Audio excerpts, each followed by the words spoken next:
So ఫైనల్గా మనం అందరం ఊహించినట్టు మూడవ ప్రపంచ యుద్ధము మొదలయ్యిందా మాట్లాడుకోవాలి.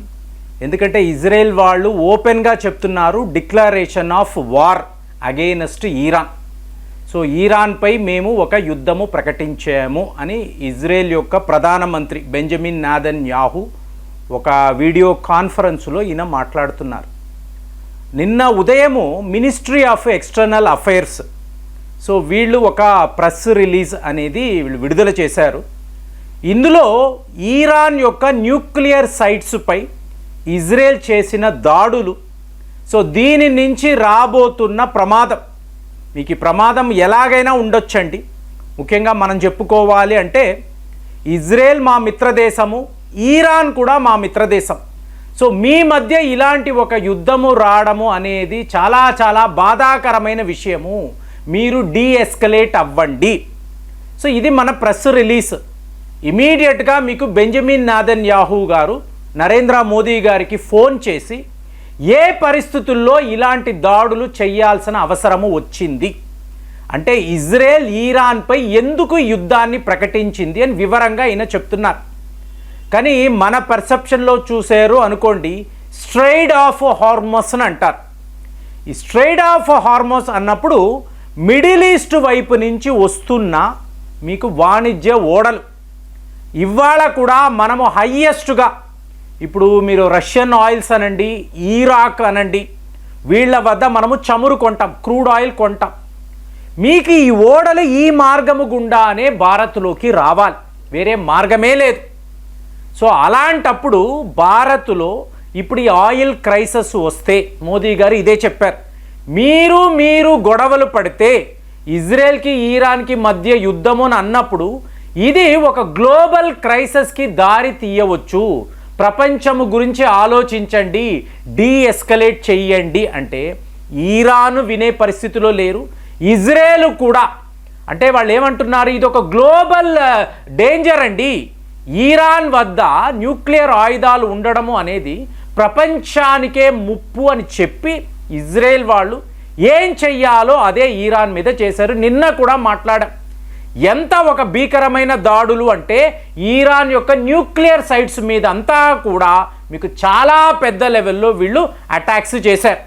మీకు ఇది మోసాద్ యొక్క పిన్ పాయింట్ అక్యురసీ అంటే ఇది ఎట్లా చెప్తున్నారు, ఆల్రెడీ వీళ్ళు ఈ పేలుడు పదార్థాలను ఈరాన్లోకి చేర్చేశారు, రిమోట్ కంట్రోల్స్ పెట్టుకున్నారు. మీకు ఇజ్రాయెల్ డిఫెన్స్ ఫోర్సెస్కి క్లియర్గా చెప్పారు, ఈ టైంలో మీరు ఎగ్జాక్ట్గా పలానా లొకేషన్లో దాడులు చెయ్యండి. సో ఎప్పుడైతే ఈ అటాక్స్ స్టార్ట్ అయ్యాయో ఇక్కడ ఉండే రిమోట్స్ని వీళ్ళు పేల్చారు.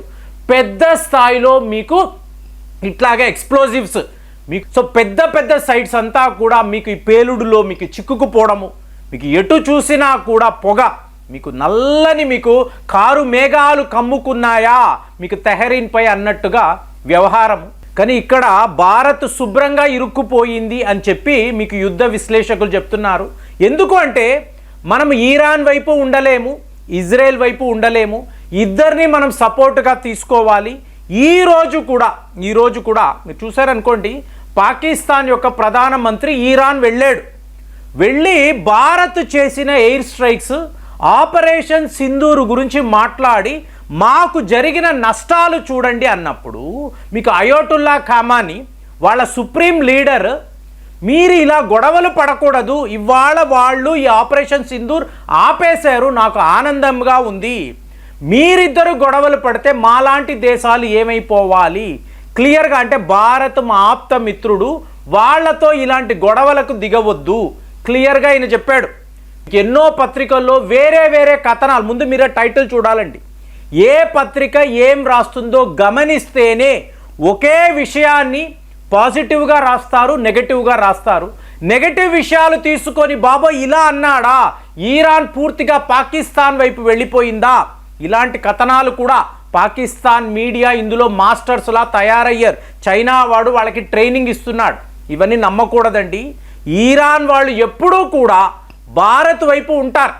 అంటే భారత్తో వాళ్ళకి ఉండే వాణిజ్య ఒప్పందాలు, అది మీరు చాబహార్ పోర్ట్ అనండి, మీకు international north south transport corridor అనండి, ఇండియా వాళ్లకు చాలా చాలా ఇంపార్టెంట్ కంట్రీ. కాబట్టి మీకు వాళ్ళ ప్రధానమంత్రి వచ్చాడు, మాట్లాడాడు, దయచేసి గొడవలు పడకండి అని ఆయన చెప్పారు, కానీ అతని మైండ్లో భారత్కి ఇచ్చే ఇంపార్టెన్స్ చాలా చాలా ఎక్కువ.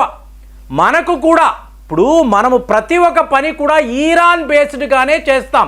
అర్మీనియాకు ఆయుధాలు వెళ్ళాలా, ఈరాన్ నుంచే మనము పంపిస్తాము. ఆఫ్ఘనిస్తాన్, సెంట్రల్ ఏషియా దేశాలు, వీటికి అంతా కూడా వీళ్ళతో వ్యాపారం అంతా కూడా ఈరాన్ ద్వారానే మనము చేస్తాం. కాబట్టి వాళ్ళు మనకు ఒక క్రిటికల్ కంట్రీ. సో ఇప్పుడు వాళ్ళతో ఇజ్రాయెల్ వాళ్ళు ఇంతంత పెద్ద యుద్ధాలు చేస్తున్నారు అంటే మనము చాలా చాలా డేంజర్లో ఉన్నాం. ఇక ఇటువైపు ఇజ్రాయెల్ వైపు చూశారు అనుకోండి, ఇవాళ భారత్లో మీకు ఎన్నో ఎన్నో ఫ్యాక్టరీలు అండి, ఎన్నో మీకు రీసెర్చ్ అండ్ డెవలప్మెంట్ యూనిట్స్, వీళ్ళంతా ఏంటి ఇజ్రాయెల్ వాళ్ళే.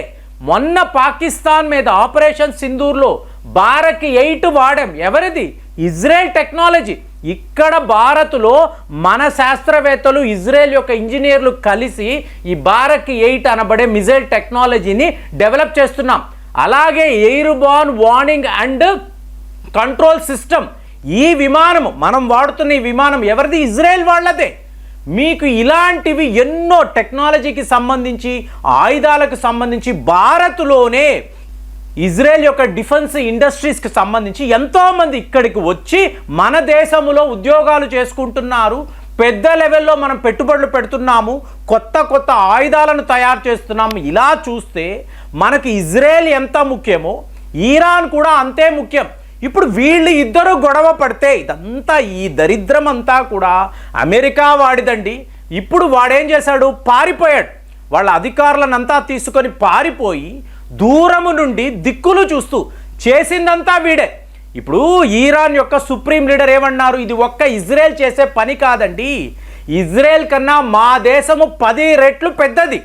అలాంటిది మా మీద దాడులు చెయ్యాలి అంటే అమెరికా వాడి సపోర్టు లేకుండా ఇజ్రాయెల్ వాళ్ళు ఈ పని చేసే ఛాన్సే లేదు.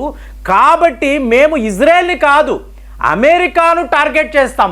ఏ స్థాయిలో వాళ్ళని టార్గెట్ చేస్తాము అంటే ఇక మిడిల్ ఈస్ట్ వైపు అమెరికా దళాలు, వాళ్ళ సైనికులు, వాళ్ళ ఎయిర్ బేసెస్ ఎక్కడా ఇక కనిపించవు. ఎందుకంటే మీరు డైరెక్ట్గా ఈరాన్ యొక్క రాజధాని తెహరీన్లోకి వెళ్ళి వాళ్ళ మీకు అండర్ గ్రౌండ్లో ఉండే న్యూక్లియర్ సైట్స్ వీటి మీద ఇలాంటి దాడులు చేస్తే ఏ దేశమైనా ఊరుకుంటుందా? కాబట్టి ఇవాళ నరేంద్ర మోదీ గారికి బెంజమిన్ నెతన్యాహు గారు క్లియర్గా చెప్తున్నారు, ఈరాన్ వద్ద అణు అస్త్రాలు ఉండకూడదు. ఓకేనండి. అలాగే మేము వ్లాదిమిర్ పుతిన్తో కూడా మాట్లాడతాము, ఎందుకంటే మన మిత్ర దేశం కదా, ఆయనతో కూడా మాట్లాడాలన్నారు. కానీ ఆయన ఏమడుగుతాడండి? ఈరాన్ వద్ద అణు అస్త్రాలు ఉండకూడదు అన్నావు, ఓకే నేను ఒప్పుకుంటాను.